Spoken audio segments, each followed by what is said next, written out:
아버지 앞에 우리의 참된 고백이 일어납니다.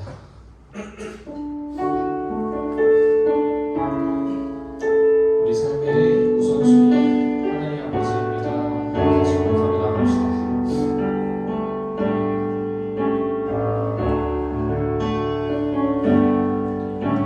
나 무엇과도 주님을 바꾸지 않으리. 다른 어떤 은혜 구하지 않으리. 오직 주님만이 내 삶의 도움이시니 주의 주부 되기 원합니다. 다시 한번 고백하며 나갑시다. 나 무엇과도 주님을 바꾸지 않으리. 다른 어떤 은혜 구하지 않으리. 오직 주님만이 내 삶의 도움이시니 주의 주불보기 원합니다. 주님 사랑해요.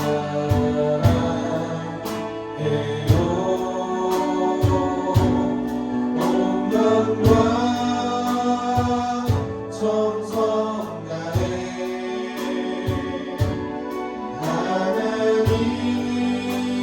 하나님의 신실한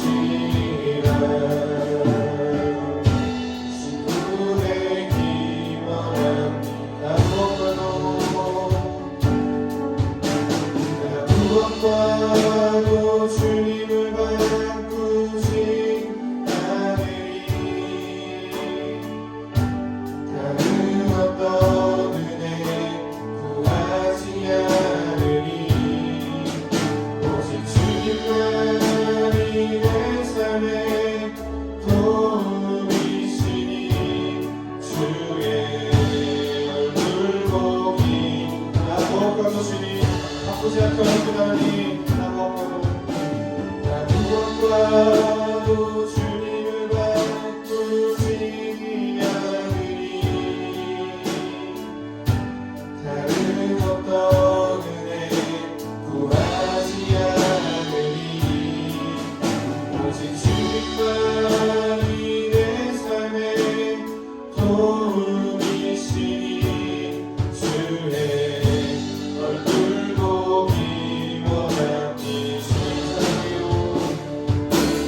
주님 사랑해요.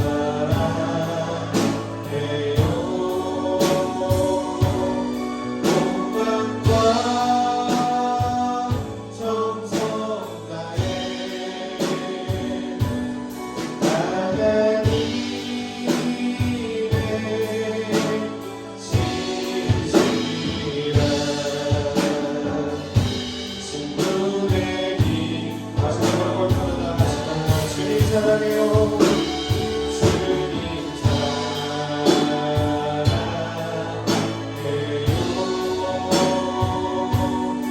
온 마음과 정성 다해 하나님의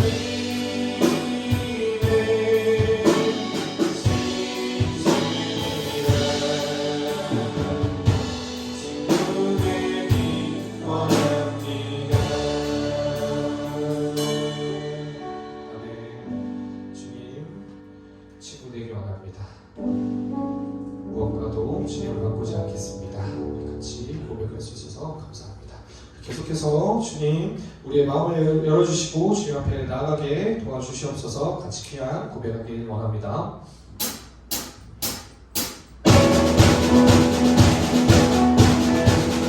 우리의 마음의 문을 열어주시옵소서.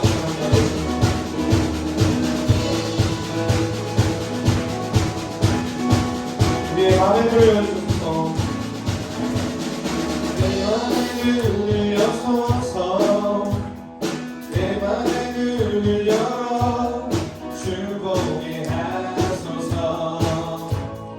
주보게 하소서. 내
넘치기 보기 원하는 것도 주님을 높이 들리고 영광의 빛 비춰주시며 원하는 넘치기 보기 원하는 것도 거룩거룩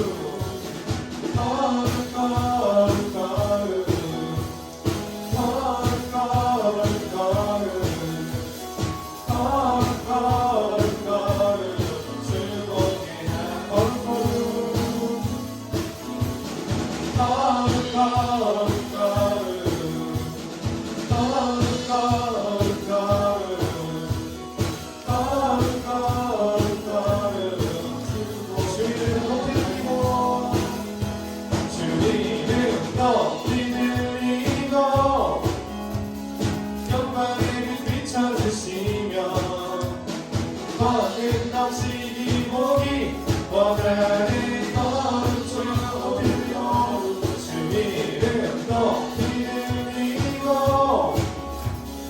영광의 빛 비춰주시며 원하는 넘치기 보기 원하는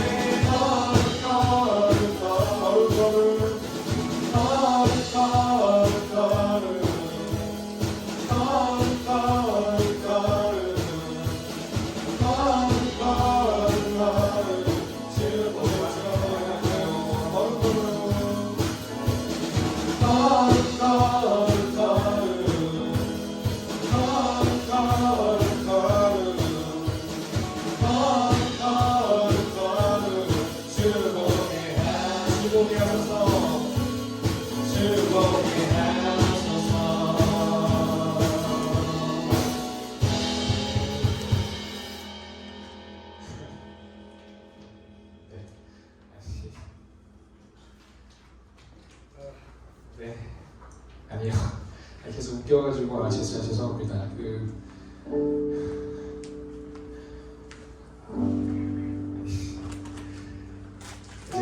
오디션 보는 것 같아가지고 지금 순간 너무 저를 바라보는 눈빛들이 뒷줄이 너무 무섭거든요. 지금 제가 그래서 너무 웃겨가지고 찬양을 하기가 힘들었어요. 방금 제가 이거 기회가 돼서 그냥 간단하게만 고백을 해보면 제가 이제 이렇게 일을 하러 이제 메뚜기처럼 여기저기 뛰어다니는데 어디를 가면 제가 엄청 웃긴 사람이에요. 막 저랑 제가 이제 누굴 가르치는 일을 하니까 막 제 수업이 너무 재밌다고 그렇게 해주는 거예요. 그래서 내가 거기 가면 거의 개그맨처럼 일을 하고 있는 거죠. 근데 어디 가면 제가 바짝 얼어가지고 농담 한마디 못하고 벌벌벌 떨면서 일을 하고 있는 거예요. 수업을 하고 있는 거예요. 그래서 내가 원래 어떤 사람이냐, 내가 진짜 웃긴 사람이냐 안 웃긴 사람이냐가 중요한 게 아니라 내가 어디에 있느냐도 되게 중요하더라고요. 같이 호흡을 하고 있는 사람에 따라서 내 모습이 달라진다는 걸 되게 많이 요즘 느끼거든요. 그래서 그렇구나. 그래서 내가 하나님께 되게 감사했어요. 최근에 이렇게 내가 누구랑 이렇게 누구 웃길 수 있고 나랑 개그 코드가 맞는 사람들하고 수업할 수 있다는 게 진짜 엄청 감사한 일이더라고요. 한편으로는 내가 얼어붙고 막 그런 곳에 가기가 너무 싫은 거예요. 일을 하러 가기가 너무 싫은 거예요. 그냥 그 사람들이 나를 바라보는 표정이 너무 무섭고 실제로 보면은 그러니까 제가 되게 막 웃기면서 아이들을 가르치는 그곳은 30명이 넘는 학생들이 있거든요. 사람들이 많아도 하나도 떨리지가 않는 거예요. 근데 3명이 앉아있고 5명이 앉아있는 곳은 제가 떤단 말이에요. 그러니까 이게 몇 명이 있느냐가 중요한 게 아니구나. 진짜 이 사람들하고 같이 마음을 열고 하나된 마음으로 즐겁게 그 시간을 보낸다는 게 진짜 감사한 것 같아. 그리고 이게 제가 만드는 일은 아니더라고요. 그래서 아까 보는데 앞에는 웃으면서 너무 이쁘게 찬양해 주셔서 감사했고 뒷줄은 더 마음을 열기를 바란다는 그런 마음도 한번 가져옵니다. 제가 저 때문이긴 않길 바랄 뿐입니다. 계속해서 같이 찬양하며 나아갈 때에 오늘 제가 같이 이제 찬양 준비하면서 먹었던 마음은 우리의 계획 위에 주님이 계시다라는 것을 인정하기를 바라는 고백이 같이 있기를 원했습니다. 우리를 향한 주님의 계획을 기대하고 우리의 계획 넘어 그것을 이뤄가시는 주님을 믿고 따르길 원한다는 그 고백이 계속 함께 있길 원합니다. 날 향한 계획 같이 찬양합시다.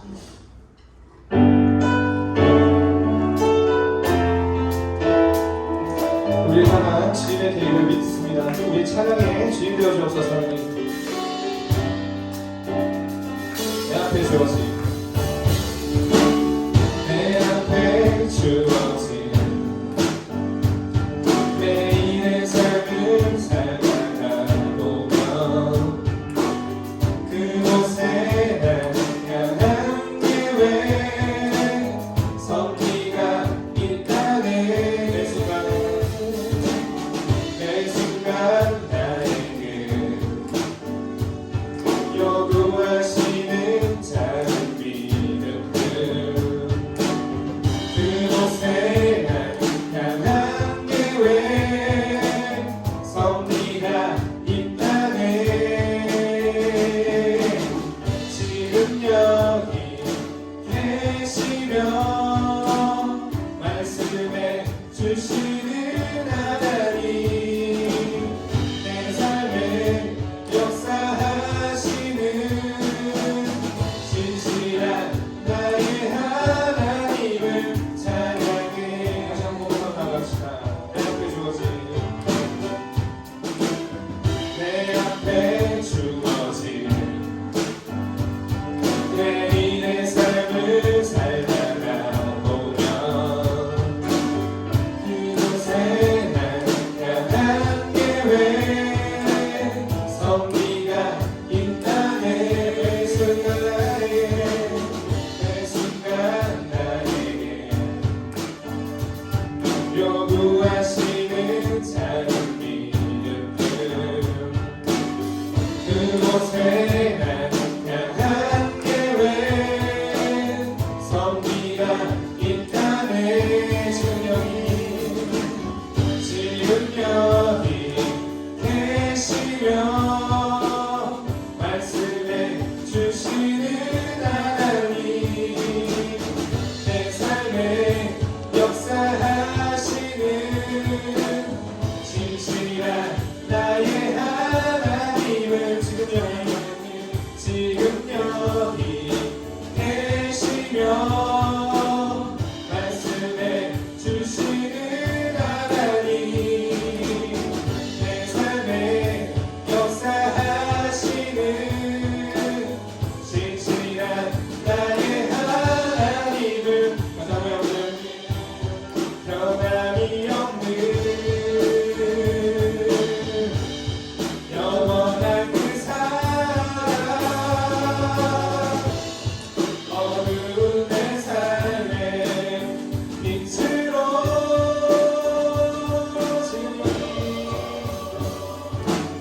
지금 여기 계시며 말씀해 주시는 하나님 내 삶에 역사하시는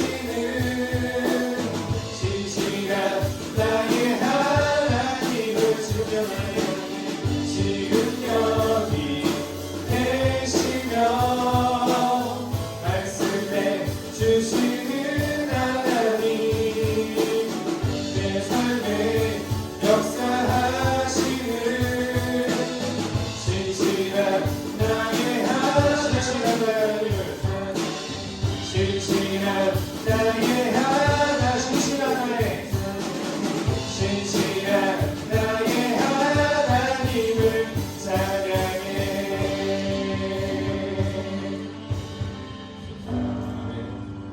우리 삶에 주님의 역사하심이 반드시 있기를 주님의 뜻대로 우리의 삶이 인도되기를 원합니다. 우리 계속해서 찬양 드릴 때에 오직 주만 의지합니다. 같이 고백하면 좋겠습니다.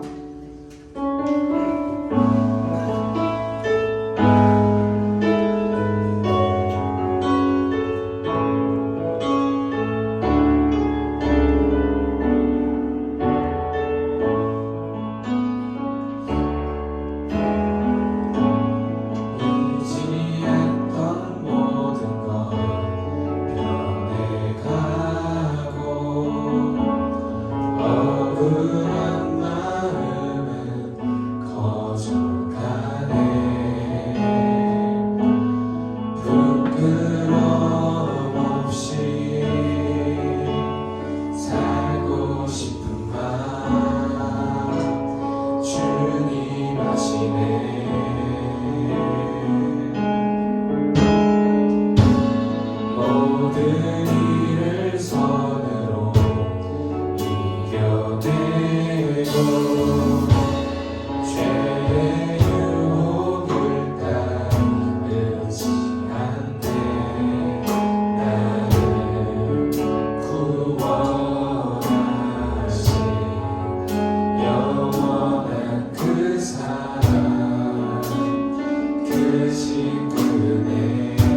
주님만 따르네 날 때까지 주만 의지해 고민은 사방에 무너질지라도 예수 능력이 나를 붙드네 보이지 않아도 주님만 따르네 내 평생 주님을 노래하리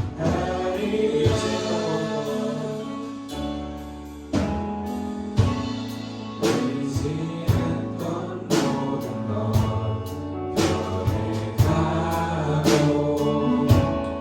억울한 마음은 거듭나네 어떤 그런 없이 살고 싶다 주님 아시네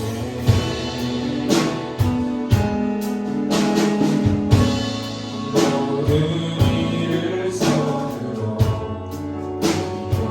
이겨내고 죄의 유혹을 따르지 않네 나를 구원하신 영원한 그 사랑 그 심금에 붙드시네 주어진 내 삶이 작게만 보여도 선하신 주 나를 이끄신 모든 중심을 오시는 주님만 따르네 날 때까지 주만 의지해 우리는 사랑에 무너질지라도 예수 능력이 나를 붙드네 보이지 않아도 주님만 따르네 내 평생 주님을 노래 주어진 내 삶이 작게만 주어진 내 삶이 작게만 보여도 선하신 주 나를 이끄신 모든 중심을 오시는 주님만 따르네 날 때까지 주만 의지해 우리는 사방에 무너질지라도 예수 능력이 나를 붙드네 않아도 주님만 따르네 내 평생 주님을 노래하리라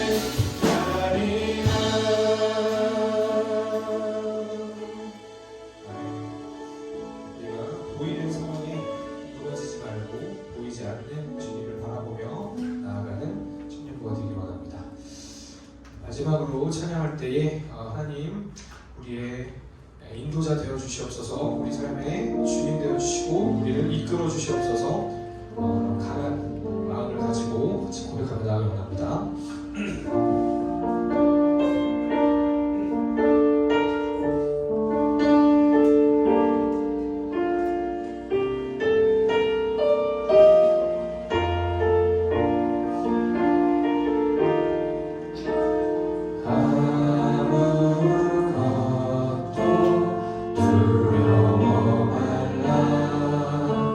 주 나의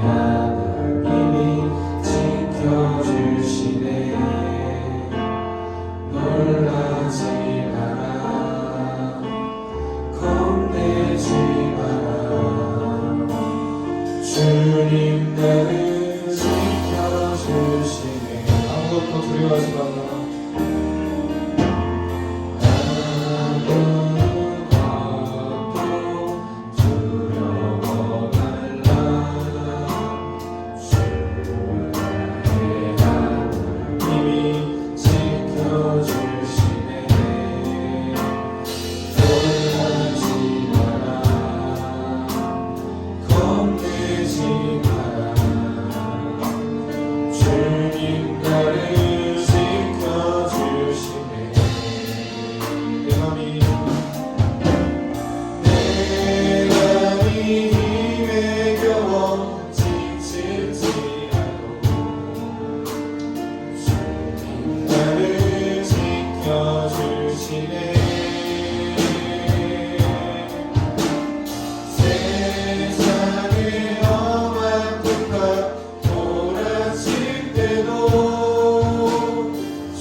기도하며 나아가기로 합니다.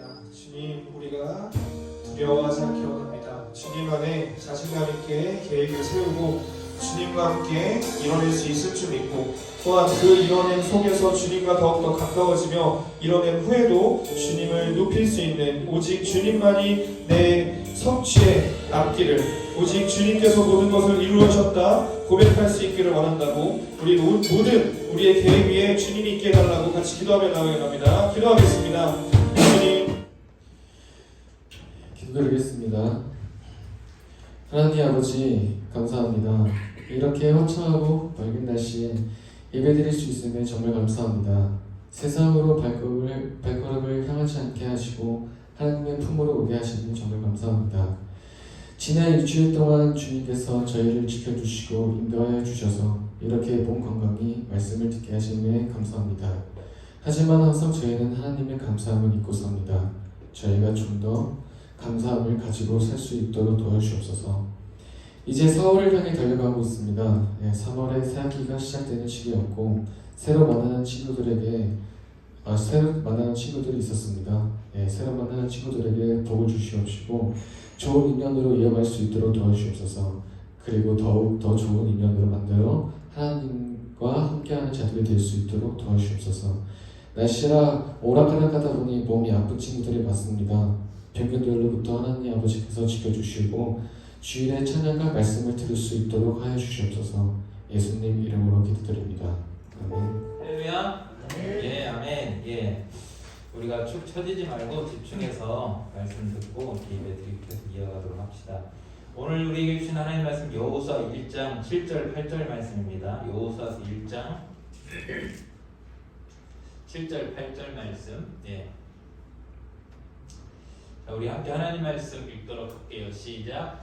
오직 강하고 극히 담대하여 나의 종 모세가 내게 명령한 그 율법을 다 지켜 행하고 우로나 좌로나 치우치지 말라. 그리하면 어디로 가든지 형통하리니 이 율법책을 내 입에서 떠나지 말게 하며 주야로 그것을 묵상하여 그 안에 기록된 대로 다 지켜 행하라. 그리하면 내 길이 평탄하게 될 것이며 내가 형통하리라. 아멘. 네, 오늘은 말씀으로 동행이라는 제목으로 이렇게 말씀을 좀 드리려고 합니다. 이제 지난 시간에 보면 하나님과의 우리의 관계는 영원한 관계라고 했습니다. 그만큼 신뢰 있는 관계예요. 하나님을 여러분 신뢰하셔도 됩니다. 자꾸만 우리 자신이 부족하고 우리 자신이 자꾸만 불안하다 보니까 우리 자신이 불안한 존재거든요. 나 스스로도 우리 스스로가 다 알잖아요. 우리 신앙, 우리 마음이 얼마나 금방 바뀝니까? 우리가 의지가 또 얼마나 약합니까? 조그마한 환경에 따라서 상황에 따라서 바뀌잖아요. 옛날에 어떤 영화에서 몇 년 전 영화에서 기억나요. 그 대사가 설경구가 그랬어요. 대사에서 사람을 믿지 말고 상황을 믿으라고. 그게 무슨 말입니까? 상황에 따라서 사람은 자꾸만 변한다는 거예요. 아까 인도자도 얘기했지만 여기선 이렇게 바뀌고 저기선 저렇게 바뀌고 그러다 보니까 하나님과 관계에서도 자꾸만 내 기준으로 생각해서 내 위주로 생각해서 불안해해요. 그런데 불안해하지 않아도 되는 게 뭐냐면 나는 변하고 불안한 존재지만 우리 하나님은 영원하시고 지존자시고 스스로 계신 지존자 그리고 영원하신 분이고 또 전능하신 분이라는 말입니다. 실수가 없으신 분이세요. 그래서 나는 매일매일 실수하고 나는 매일매일 변하고 연약하지만 나를 택하신 하나님의 선택, 하나님의 주권과 섭리, 하나님의 역사하심은 영원토록 변하지 않는다. 실수가 없으시다. 그래서 여러분이 실수할 때 그거에 여러분 너무나도 낙심하지 말고 하나님 앞에 믿음으로 나아가면 돼요. 그게 믿음이야. 믿음이라는 게 뭐예요? 내가 능력이 많고 내가 당당하고 내가 할 수 있어서 살아가는 것이 아니라 내가 안 되기 때문에 그분을 의지하고 사는 게 믿음인 거예요. 신앙생활도 마찬가지예요. 내가 완벽하게 할 수 있는 게 아니라 내가 완벽하게 할 수 못하고 부족하고 연약한 게 많기 때문에 주님을 바라보고 나아가는 거예요. 그게 믿음이거든요. 그런데 이제 우리 하나님이 이렇게 변함이 없지만 그렇다고 해서 하나님 나는 연약하고 변하는 존재니까요 이렇게 하고 합리화할 수는 또 없어요. 그렇게 하면 안 돼요. 합리화하면 안 돼요. 그거에 빠지면 안 돼요.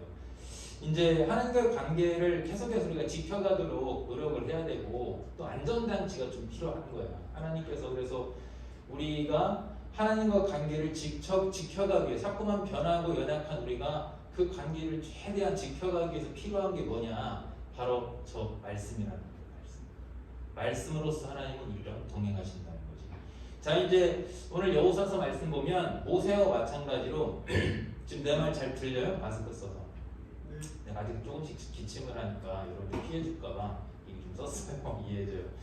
이 여호수아서 보면 모세와 마찬가지로 하나님께서도 모세에게 먼저 찾아오셨잖아요. 여호수아에게도 하나님 먼저 찾아오십니다. 그리고는 그에게 먼저 찾아오셔서 그에게 사명을 주시는데 모세와는 조금 달라. 자, 여호수아 1장 2절과 4절을 각각 보면 이렇게 말씀하거든요. 내 종 모세가 죽었으니 이제 너는 이 모든 백성과 더불어 일어나 이 요단을 건너 내가 그들 곧 이스라엘 자손에게 주는 그 땅으로 가라 그랬어. 저기 보면 참고로 우스갯소리를 좀 하자면 여담을 하자면 저기 보면 내 종 모세가 죽었다 그랬지 분명히 죽었다 했잖아. 성경에 사람이 죽었다 했잖아. 하나님 말씀에. 근데 저거를 아직도 인간 중심의 저 관점으로 성경을 막 난도질하는 자유주의 신학자들은 안 죽었다 모세는. 모세는 안 죽었다. 자꾸 이렇게 우기고 이상한 짓거리를 하는 게 있는데 모세는 분명히 죽었어요. 죽었는데 이제 죽고 나니까 여호수아에게 새로운 사명이 이제 주어지는데 그 사명이 뭐냐면 노란색 그 땅으로 가라는 거예요. 모세가 받은 사명은 뭐냐면 출애굽 그러니까 애굽에서 종됐던 백성을 해방시키는 것이고 그리고 여러분 거기서 이제 홍해를 건너면 그게 영적으로 우리가 세례받는 의식이 되는 거예요. 그 다음에 이제 그 시내산에서 율법을 주신단 말이야. 그 다음 율법이라는 것은 뭐 십계명도 있지만 거기는 이제 여러분 뭐 제사 드리는 법, 생활율법 다양하게 있어 살아가는 방식 법을 주셨어. 그러니까 모세의 역할은 뭐냐면 백성을 만들고 그 다음에 백성과 법 있죠 하나님 나라에서 백성, 법, 그 다음에 영토가 있어야 되는 거예요 국가가 되려면. 근데 모세가 하는 역할은 기초 작업, 바로 백성, 그 다음에 법 이걸로 해서 이제 기초 작업을 하는 거였어요. 그 다음에 여호수아에게 주신 사명이 뭐냐면 땅, 영토, 그 땅으로 가라. 그 약속의 땅 가나안으로 가라. 그 다음에 4절에도 뭐라고 합니까?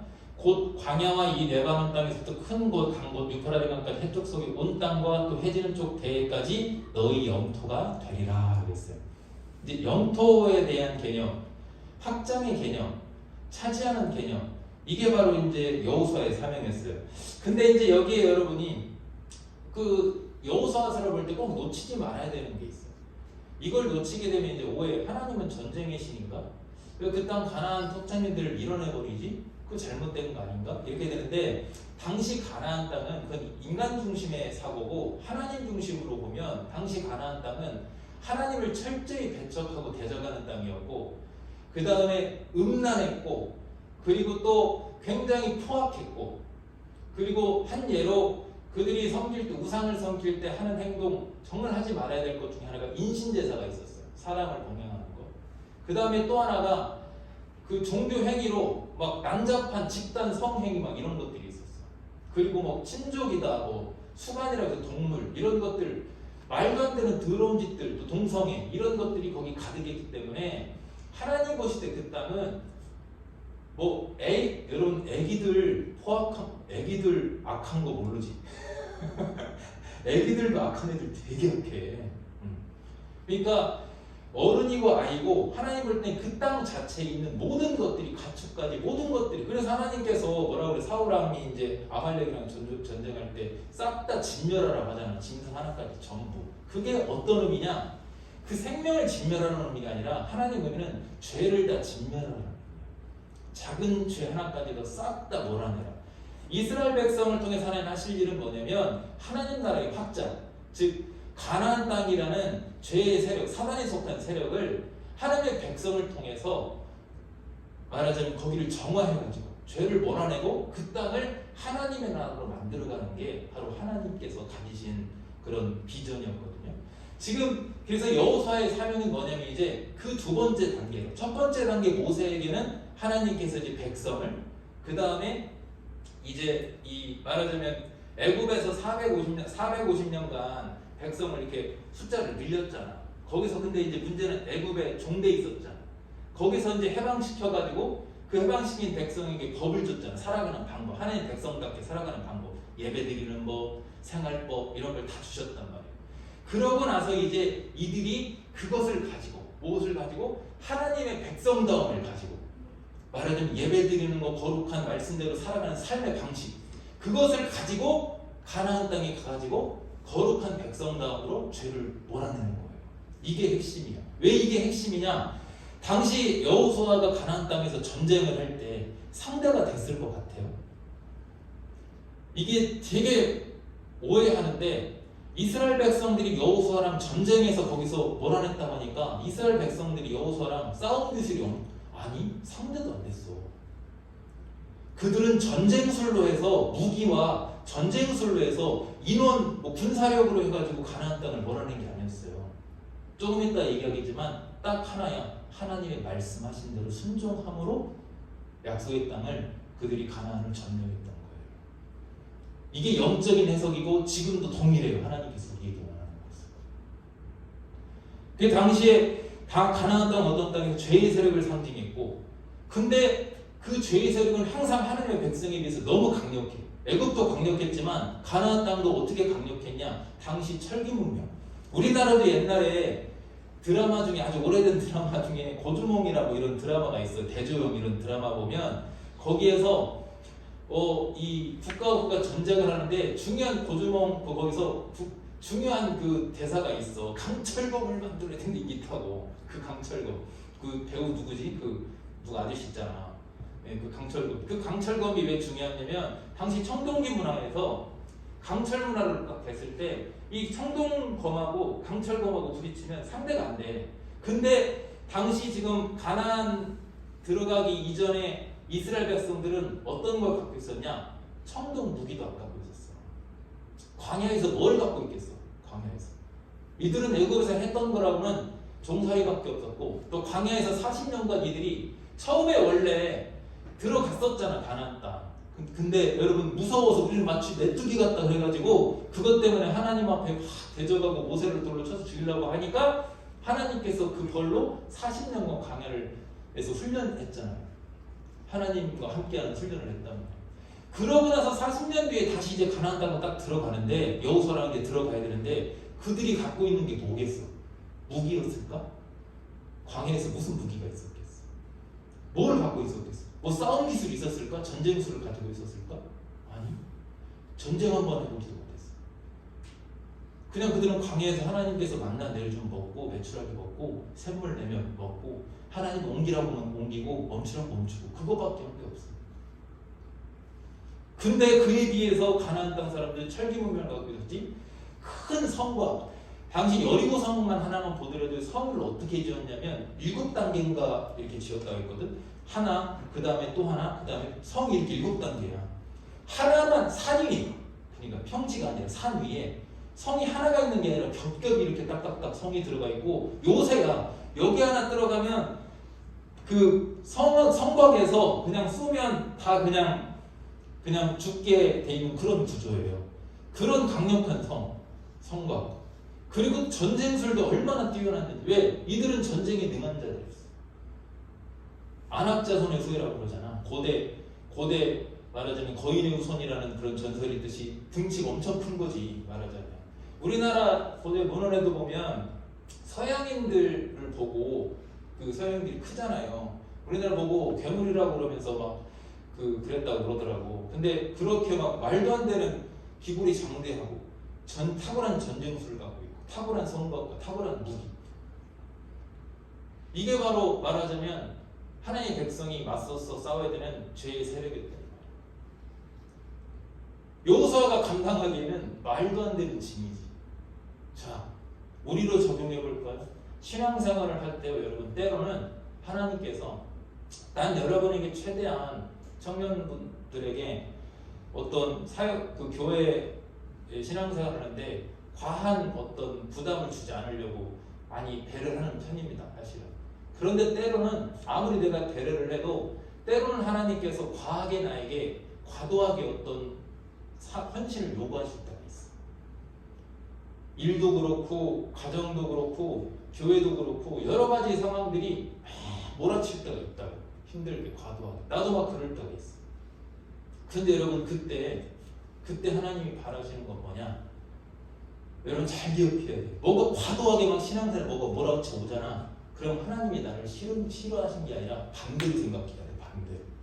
하나님도 오히려 나랑 지금 좀 가까이 좀 보자라는 시도죠. 좀 더 가까이 보자. 좀 더 깊이 만나자. 좀 더 동행하자라는 거지. 근데 그때 여러분 어떻게 동행해야 되느냐? 우리 하나님 여호수아에게 말씀으로 동행하셨다라는 거. 자, 이제 우리 하나님께서 이렇게 막중한 임무를 여호수아에게 맡기는데 여호수아는 그거에 비해서 능력이 출중했냐? 그런 사람 아니야. 그런데 하나님께서는 여호수아를 미리 훈련하셨어요. 여러분도 똑같이 여호수아처럼 훈련을 받으면 하나님과 동행하면서 승리할 수 있어요. 여호수아가 하나님이 어떤 훈련을 시켰느냐? 여러분, 하나님은요 우리에게 어떤 사명을 주실 때 자격 있고 할만하고 그런 사람에게 하나님께서 시킨 적이 거의 없어. 내가 아는 우리 하나님. 오히려 자격이 없어 보이고 좀 부족해 보이고 이런 사람을 은혜로 택하셔서 훈련시키셔서 쓰셔. 우리 하나님은 목회자들은 다 내가 알기로 우리 담임 목사님도 뛰어나시지만 담임 목사님도 마찬가지고 우리랑 개인적으로 얘기할 때 많이 얘기하셔. 진짜 철저히 훈련되고 철저히 노력형이라고 하시거든. 나도 마찬가지야. 목회자들은 거의 내가 보면 다 후천적인 것 같아. 다 철저히 훈련돼가지고 하는 거거든요. 나도 마찬가지고. 근데 여러분도 똑같아. 신앙생활은요 선천적으로 타고나서 하는 게 아니라 하나님께서 자격 없는 자를 통해서 만들어가셔. 훈련을 하셔요. 여호수아도 마찬가지예요. 하나님께서 은혜로 택하신 다음에 훈련을 꾸준히 해오셨는데, 자 여호수아도 이미 훈련을 받고 있었어요. 한번 보세요. 1장 1절에 보면 여호와의 종 모세가 죽은 후에 여호와께서 모세의 수종자 눈의 아들 여호수아에게 말씀하시다 했어요. 여호수아는 모세의 수종자였어. 저 수종자라는 단어를 오해하면 안 돼. 뭐 심부름꾼이라고 이렇게 해석하면 안 되고 부관이라고 이렇게 보면 돼. 부관. 단어로 이게 심부름꾼은 그냥 잡부고 부관은 바로 모세 옆에 말하자면 부관. 이게 틀린 거지. 장군 옆에 부관. 이런 정도 개념이 되는 거예요. 그러다 보니까 이제 이 여호수아 모세의 수종자 눈의 아들 이렇게 돼 있잖아요. 그러니까 여호수아는 모세가 하나님과 어떻게 동행하고 또 어떻게 모세가 사명을 감당하는지 직접 모세 옆에서 가까이서 보면서 배웠어요. 그런데 모세도 어떻게 사명 감당했어요? 모세가 여러분 막 싸움 기술이 막 출중해가지고 아니면 무기가 막 많았어요? 뭐 막 돈이 많았습니까? 능력이 많았습니까? 오히려 자기 능력을 앞세울 때는 실패했잖아요. 철저히 광야에서 40년간 처가살이하면서 거지같이 살았을 때 나이도 80살이 됐을 때 아무것도 할 수 없을 때 하나님께서 가장 낮고 천할 때 부르셨잖아요. 자기 능력으로는 단 1도 할 수 없을 때. 왜요? 그래야 하나님 말씀에 순종하니까. 하나님 말씀에 순종하니까.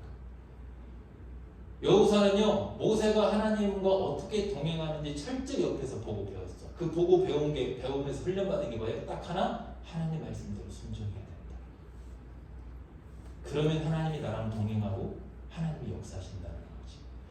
다음 1장 7절과 8절에 그래서도 하나님께서 그 훈련받은 걸 알기 때문에 여호수아에게 그냥 생뚱맞게 가서 너는 이렇게 말씀을 따라 이렇게 하지 않아.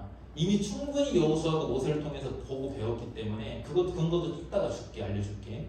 1장 7절과 8절에 보면 먼저 여호수아에게 이렇게 딱 하나님께서 명령하셔. 오직 강하고 극히 담대하여. 지금 강하고 담대할 상황이 아니야 사실은. 그런데 극히 담대하여 나의 종 모세가 하나님 근거를 대잖아. 모세가 내게 명령한 그 율법을 다 지켜 행하고 모세를 통해서 주신 하나님의 말씀을 다 지키고 우로나 좌우로나 치우치지 말라. 이게 무슨 말이냐? 거기 가서 딱 너는 인간적으로 볼 때 타협해야 되나 이런 유혹도 올 거야. 세상적인 가치관으로 조금 타협해야 되나? 그런데 그러지 말고 좌우나 우로나 치우치지 말고 하나님의 말씀대로만 순종하라 이거예요. 그리하면 어디로 가든지 형통하리니 라고 해서 그 다음 구절, 그 다음에 이 율법책을 내 입에서 떠나지 말게 하며 주야로 그거를 묵상하여 그 안에 기록된 대로 다 지켜 행하라. 그리하면 내 길이 평탄하게 될 것이며 내가 형통하리라. 자, 지금 하나님께서 여호수아에게 요구한 게 뭐예요? 너 그 땅으로 가야 된다. 그 땅을 차지해야 돼. 그런데 그 땅을 차지하기 위해서 너 전쟁수를 좀 익혀라. 너 군사들을 좀 대비시켜라. 너 무기를 좀 장만해라. 이렇게 하지 않았어. 하나님은 딱 하나, 모세처럼 내가 너랑 함께 할 건데 그럼 너도 모세처럼 내 말씀을 잘 묵상하고 잘 마음에 새기고 그 말씀대로 지켜 행하라. 그러면 모세와 함께 했던 것처럼 나도 여호수아 너랑 또 함께 할 것이다 라고 이렇게 하나님께서 약속해 주는 거예요. 우리에게 가져보면 이 원리는 동일합니다. 하나님께서 우리 여러분 세상적인 가치관으로 세상에서 바라는 건요, 가나안 땅과 같은 곳에서 여러분이 살아가려면 세상적인 기준으로는 똑같아. 그들이 갖고 있는 철기 문화를 여러분이 습득해야 되고 화려한 스펙, 전쟁술 갖고 있어야 되고 기술 이런 거 다 갖고 있어야 되고 여러분 또 뭐 어떤 그들의 그 죄악된 문화들이 있지 그거랑 막 치우치면서 타협도 해야 돼 때로는. 근데 우리 하나님은 뭐라고 했냐? 아니 그것은 세상적인 가난한 사람들이 갖고 있는 성공의 관점이고 가난한 사람처럼 그렇게 사는 게 성공이라고 생각한다면 그렇게 해야지. 그런데 하나님이 보는 관점은 그건 성공이 아니라 죄악이고 멸망이기 때문에 하나님이 보는 관점이 형통과 평탄이 뭐냐? 바로 그곳에 가서 하나님 나라를 확장하는 거예요. 죄에 속한 것이 아니라 죄를 이기고 그곳에서 빛과 소금이 되고 그곳을 밝히는 너가 있는 그곳에서 너가 정말 하나님의 사람으로서 빛을 발할 수 있는 그런 사람으로서 네가 사명 감당할 수 있게 하기 위해서 평탄하고 형통하게 될 것이다. 어떻게 하면? 말씀을 잘 가지고 동행하면. 이제 이해됩니까? 여호수아의 형통과 평탄을 여러분 오해하면 안 돼요. 그저 가가지고 가나안 땅 점령해가지고 이기니까 나도 다 세상에 가서 성공해서 이기고 다 형통하게 될 거야. 이런 의미의 형통을 말하는 거 아니에요. 여호수아서의 가나안 정벌은 말하자면 천국의 확장이야. 죄악된 세상을 물리치고 빛이 임하게 하는 거예요. 하나님 나라가 임하게 하는 거예요. 그 사명에 대해서 형통하게 해주시겠다 이 말이지. 그럼 좀 더 쉽게 적용하면 여러분의 신앙에 대해서 하나님께서 평탄하고 형통하게 해주시겠다 이 말이에요. 그곳에서 여러분들이 신앙인으로서 삶을 포기하지 않고 그대로 살아낼 수 있도록 백성답게 살아낼 수 있도록 그곳이 천국이 되게 할 수 있도록 하나님께서 평탄하게 형통하게 해주실 건데 그러려면 어떻게 해야 된다고? 말씀을 통해서 동행해야 된다라는 거예요. 여호수아가 왜 그런 모세를 통해서 저 훈련을 받았더겠냐? 자, 모세가 어떤 사람이었는지 성경은 이렇게 민수기 이렇게 표현해요. 민수기 12장 3절과 6절에 이 사람 모세는 온유함이 지면의 모든 사람보다 더하다. 저거 많이 목사님들이 설교하거든요. 여러분 참고로 알았어요. 저기에서 온유함은 이 선천적인 온유함을 말하는 게 아니라 성격 온유함을 말하는 게 아니라 저 온유함은 하나님과의 관계에서 온유함. 그게 무슨 온유함이냐? 하나님 말씀에 대한 온유함이야. 하나님 말씀에 대해서 순종함에 대해서 온유함이라고 표현했어. 근데 모든 사람보다 모세는 모든 사람들보다 하나님 말씀 순종하는 데 뛰어났대. 1등이. 그 근거가 또 6절에 보면 이렇게 6절과 7절 이렇게 나와. 이르시되 내 말을 들으라. 너희 중에 선지자가 있으면 나 여호와가 환상으로 나를 그에게 알리기도 하고 꿈으로 더 말하게 됐다. 그러니까 이게 무슨 말이냐면 하나님께서 하나님 말씀을 주실 때 선지자를 통해서 주실 때 꿈을 통해서도 주고 환상을 통해 주셨는데 모세만큼은 어떻게 했느냐? 7절에 봐봐. 내 종 모세와는 그렇지 아니하니 모세는 어떻게 했어요? 직접 대면했어. 하나님께서 직접 만나주셨어. 모세는. 그 모세는 하나님을 만나기 때문에 여기 막 후광이 자꾸 막 비치니까 모자 쓰고 다녔어요. 이렇게 그것 때문에 하나님을 만나고도 만나서 직접 대화한 애가 모세야. 근데 왜 그렇게 해줬다 그래? 특별하게 왜 그러한 모세에게는 특권을 주신 거야? 만나주신 거야? 왜? 하나님이 그는 내 본질에 충성함이라고 했어. 충성함도 똑같아. 어디에 충성했다는 거야? 하나님의 말씀에 대해서 충성했다.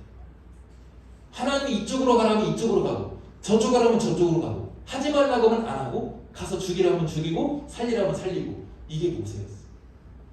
하나님에 대한 온유함? 그 모세 원래 성격은 급했어. 주먹질하는 애잖아. 근데 하나님의 말씀에 대해서만큼 온유함 그리고 하나님의 집의 일에 대해서 충성함. 하나님 말씀에 대해서. 그러니까 하나님께서 어떻게 동행하시는 거 어느 수준까지 동행해 주셨다고? 직접 다른 사람하고 틀리게 직접 만나주셨대. 여러분 똑같아. 우리에게도. 여러분이 하나님 말씀을 더 깊이 묵상하고 자꾸만 가까이 하고 말씀대로 살려고 막 애를 쓰면 쓸수록 하나님은 여러분과 친밀하게 만나주시는 거예요. 친밀하게 관계를 유지해 주시는 거예요. 이 원리는 여러분 이 원리 꼭 기억했으면 좋겠어요. 근데 그 옆에서 여호수아가 이걸 직접 봤잖아. 모세가 어떻게 하나님을 만나는지 만나고 와서 그 주신 말씀에 대해서 어떻게 행하는지 하나님이 어떻게 역사해 주시는지를 다 여호수아는 곁에서 봤잖아요. 그래서 하나님께서 이제 여호수아에게도 똑같이 너 모세를 통해 다 봤잖아. 너도 똑같이 모세처럼 그 말씀에 순종해라. 그러면 모세와 함께 했던 것처럼 내가 너랑 함께 해주고 네가 가나안 땅에 그 땅을 차지할 수 있도록 내가 함께 해줄게. 평탄하게 해줄게. 형통하게 해줄게 라는 거지. 여러분 신앙생활에서 어떤 침체가 올 때가 있어요. 답이 없을 때가 있으니까 그러면요 가장 쉬운 답은 뭐냐? 말씀으로 돌아가면 돼.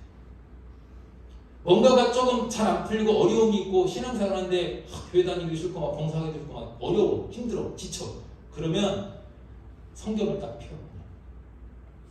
그 성경을 읽어. 그리고 말씀을 다시 들어. 또 설교 말씀을 듣고 또 성경 공부도 하고 그렇게 해야 여러분 해결되지. 남 탓하지 마. 탓하지 말고 말씀으로 여러분이 들어가야 돼. 가까이. 그러면 해결되는 거예요. 항상 해결되는 거예요. 이 원리예요. 원리. 그래서 성경의 훌륭한 인물들의 공통점 중에 하나가 뭐예요? 하나님 말씀에 철저히 순종했어요. 다 그랬어. 아브라함, 이삭, 야곱, 요셉 전부 다윗 전부 다. 오늘 이 여호수아도 마찬가지예요. 여호수아는 그래서 그렇게 훈련받았죠. 하나님께서 여호수아에게 요구한 건 딱 하나야. 딱 하나. 어떤 능력을 요구한 것도 아니고 말씀 순종하라. 말씀 가까이 해라. 우리에게도 마찬가지예요. 하나님께서 우리에게 요구할 수 있는 게 뭐가 있을까? 우리가 하나님께 드릴 만한 게 뭐가 있습니까? 솔직히 없어요. 할 수 있는 게 없어 하나님한테. 그 하나님 딱 하나 우리에게 요구하는 게 뭡니까? 말씀대로 살아내 말아줘. 그러면 네가 신앙인으로서 평탄하게 형통하게 해줄게.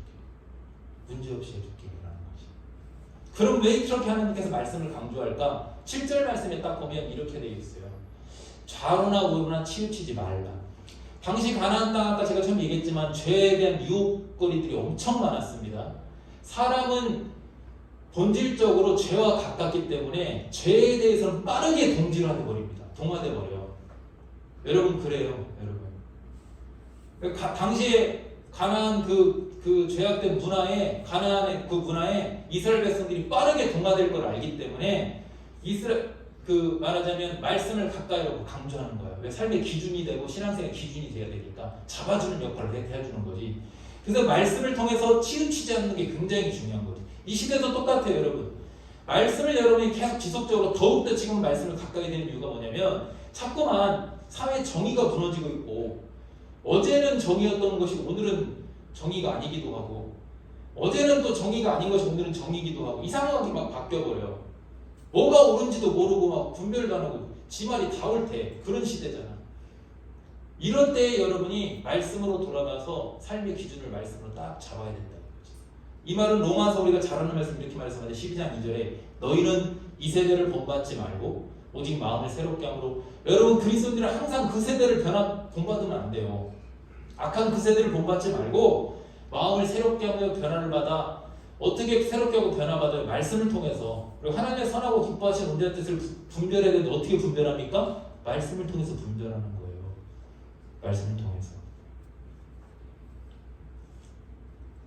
그 말씀을 통해서 그 시대에 치우치지 말고 다시 붙잡아낼 수 있고. 하나님 여호수아에게 그래서 아까도 얘기했지만 8절에 그런 의미에서 평탄과 형통을 약속해 주신다. 8절 보면 이렇게 얘기하잖아요. 8절에 내 길이 평탄하게 될 때 내가 형통하리라.